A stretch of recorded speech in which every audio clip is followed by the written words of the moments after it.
Where the Wild Things Are. Story and Pictures by Maurice Sendak.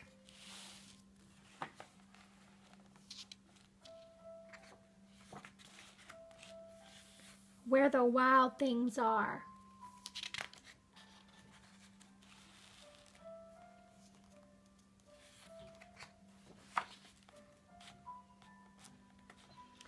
The night Max wore his wolf suit and made mischief of one kind and another. His mother called him Wild Thing, and Max said, "I'll eat you up." So he was sent to bed without eating anything.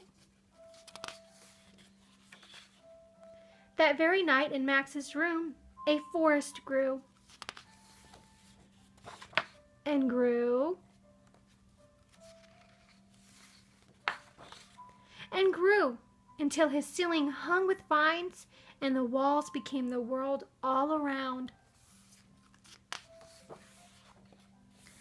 And an ocean tumbled by with a private boat for Max, and he sailed off through night and day. And in and out of weeks, and almost over a year, to where the wild things are.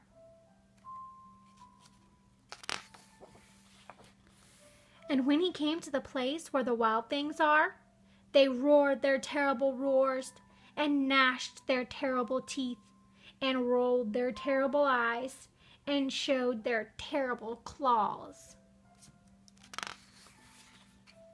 Until Max said, "Be still," and tamed them with the magic trick of staring into all their yellow eyes without blinking once. And they were frightened and called him the most wild thing of all, and made him king of all the wild things. "And now," cried Max, "let the wild rumpus start."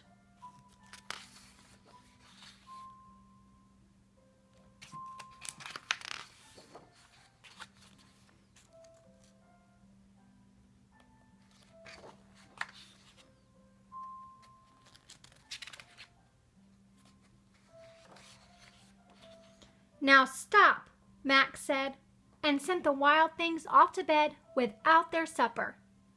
And Max, the king of all the wild things, was lonely and wanted to be where someone loved him best of all. Then all around, from far away across the world, he smelled good things to eat. So he gave up being king of where the wild things are. But the wild things cried, "Oh, please don't go. We'll eat you up, we love you so." And Max said, "No." The wild things roared their terrible roars, and gnashed their terrible teeth, and rolled their terrible eyes, and showed their terrible claws. But Max stepped into his private boat and waved goodbye, and sailed back over a year, and in and out of weeks, and through a day, and into the night of his very own room, where he found his supper waiting for him.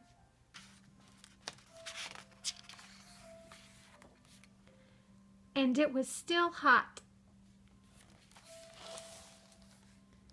The end.